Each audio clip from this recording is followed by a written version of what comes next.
The John Deere 40-inch Aerator-Spreader assembly video. These are the parts included in the box. For missing or replacement parts, call customer service at 866-218-8622. Tools required for assembly: 3/4 inch wrench and sockets, 9/16 inch wrench and sockets, 1/2 inch wrench and sockets, and 3/8 inch wrench and sockets. Gloves and safety glasses are also recommended. Please use caution when working near the tines. The tines are extremely sharp. Step 1A. Assembling the transport wheels. Add a 1/2 inch flat washer to a 1/2 inch by 3 3/4 inch hex bolt and pass the bolt through the wheel on the valve stem side of the wheel hub. Step 1B. Turn the wheel over and add another 1/2 inch flat washer and a 1/2 inch hex nut. Then tighten the nuts on either side of the wheel using a 3/4 inch wrench and socket.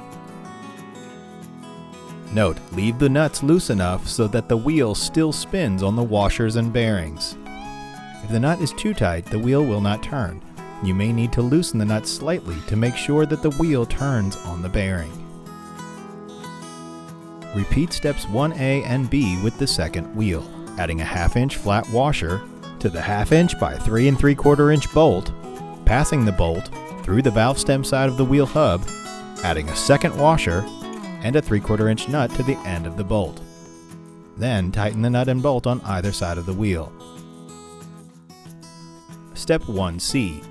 Slide the wheel assemblies onto the lift shaft assembly and lift lever. Fasten the wheel assemblies in place with a 1/2 inch lock washer and a 1/2 inch lock nut. Using 2 3/4 inch wrench and sockets, tighten these nuts securely to the lift shaft assembly so that the wheel hubs are still free to turn on the bearings. Then set the wheel assembly aside. Step 2A. Assembling the tow bars. Align the holes in the spacer strap between the two tow bars and align the tow bars up in a Y shape as shown. And fasten the tow bars and the spacer strap together with 2 5/16 inch by 1 1/2 inch hex bolts and 2 5/16 inch nylon lock nuts. Step 2B. Assembling the clevis. Place the upper and lower clevis strap around the end of the tow bars, with the 2 holes on either side of the end hole of the tow bar. Assemble the 2 clevis straps to the front of the tow bars using 2 5/16 inch by 2/4 inch carriage bolts and adding 2 5/16 inch lock nuts to the ends of the carriage bolts to secure the clevis halves in place. The front carriage bolt should be within a 1/4 inch of the end of the tow bars, and the hitch pin hole should be far enough away from the end of the tow bars to clear the hitch on your vehicle. Step 2C. Install the hitch pin through the top and bottom of the clevis and fasten with the spring locking pin.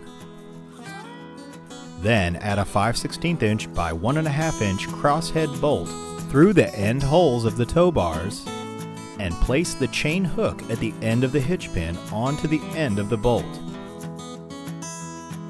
Add a 5/16 inch flat washer on top of the chain and secure the chain in place with a 5/16 inch lock nut. Tighten the nut onto the bolt using a 1/2 inch wrench and socket.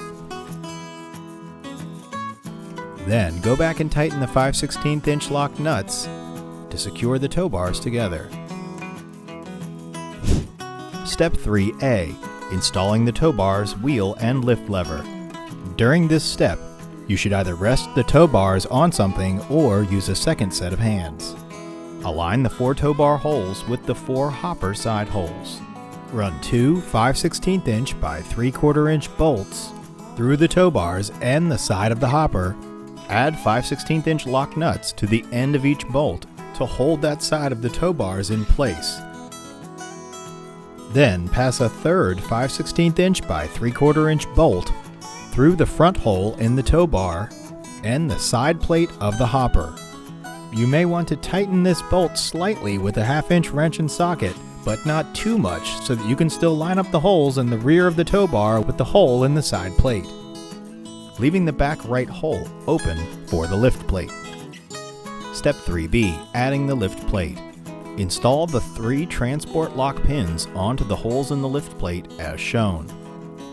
with 2 going into the 2 holes on the small side of the lift plate, and adding the 3rd lock pin along the same long side of the lift plate. Secure each lock pin in place by adding a 5/16 inch lock washer and a 5/16 inch hex nut to the end of each lock pin. Then take the left wheel assembly and the long shaft and slide it through the larger end hole of the first tow bar and all the way across the hopper and into the large hole in the second end of the tow bar. Then add the large hole on the end of the lift plate to the end of the wheel shaft. Align the small hole of the lift plate with the tow bar and the hopper small hole. Then pass a 5/16 inch by 1 1/4 inch bolt through the hole in the lift plate, and you may need to finesse the tow bars and hopper to line all 3 holes up in order to pass the bolt all the way through.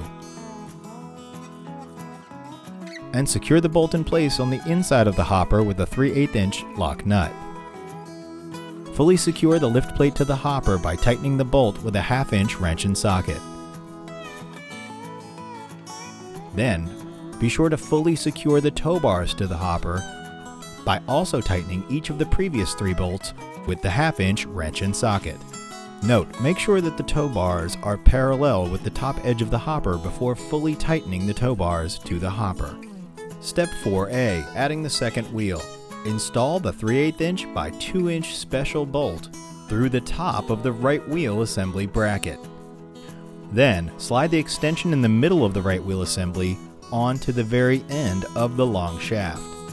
Line up the holes in the extension and in the shaft, and fasten the right wheel assembly to the shaft by passing a 5/16 inch by 1 1/2 inch hex bolt through both pieces and adding a 5/16 inch nylon lock nut to the end. Step 4B, installing the lift lever. With the lever oriented as shown, slide the hole in the very end onto the end of the special bolt. Then add the spring to the end of the bolt, a flat washer,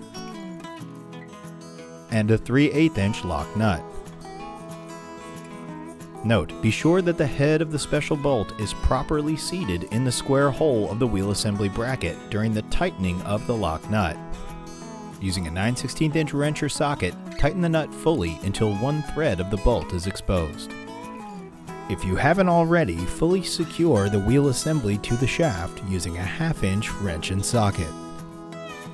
Step 4C, slide the vinyl handle grip over the end of the lift lever. Note, applying soapy water to the handle grip may make this step go smoother. Step 5A, installing the hopper flow control lever. Loosen the 5/16 inch lock nut from the 5/16 inch by 1 1/2 inch bolt that runs through the front bottom edge of the hopper. Then remove the 5/16 inch bolt, the 2 large flat 5/16 inch washers, and the 5/16 inch lock nut from the hopper, using extreme caution near the tines. Step 5B, install the L-shaped end of the flow control lever into the slot of the calibration plate. Step 5C, install one end of the shutter link into the end of the flow control lever as shown. Step 5D, then very carefully slide the lever between the hopper and the spike assembly and install the other end of the shutter link into the shutter arm as shown. Step 5E, then add the first large washer back onto the special bolt and pass it through the hole in the hopper. Add the second large washer on the outside of the hopper. Then pass the bolt through the hole in the end of the lift lever and add the 5/16 inch lock nut to the end, securing in place very carefully with a 1/2 inch wrench and socket. Tighten the lock nut until the lever has sufficient drag to hold its position when released. Step 5F. Return the hopper assembly to the upright position and move the lever into the closed position. Lock the lever in place with the wing nut lock assembly. Step 6A. Install the last transport lock pin into the center hole on the rear hopper lip. Add a 5/16 inch lock washer and fasten the lock pin in place with a 5/16 inch hex nut. Step 6B. Add the weight tray onto the center of the hopper, placing the hole over the pin and the tray edge over the hopper edge as shown.